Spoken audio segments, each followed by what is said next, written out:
ina tuolisha ndaguankala mamu muri basati yoba nankala kama uja unataka unatabanje mtaka nda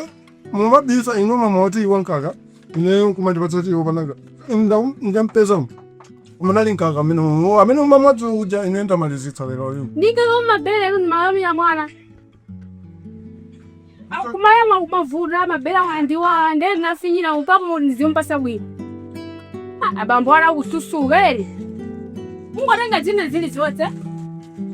asa niko mama bela utapezo tu unafinyira iwe nkaka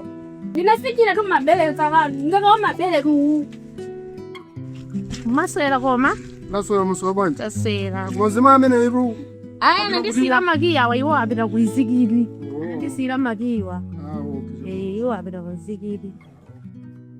kode mulanu makara no banje wona makara mwazo ntomo ndovura nyama imele hii yatokera kumendu zogira apo ndoimalizira pa nyumba kwa nyama loya rutani ase minyama ka tibirira mijani menda endera so mtauni menda endera zimsale zo brazo kazo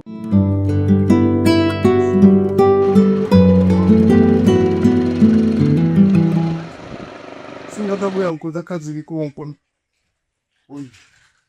mtauni umuzende kaso nje pobetsa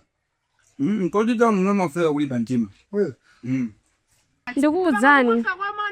wa mabela na manena ja tijalozelana mwinjira mwaga maducha zovula aona omwaru mkaga mabele wa mwana abambo yawo ndaba nasazika ta kuvita ntauri naona rumuka samale kumeneko ndaba ja safusa rungoje zili zose safusa anadya phula Tondireya, na itomani longa inete.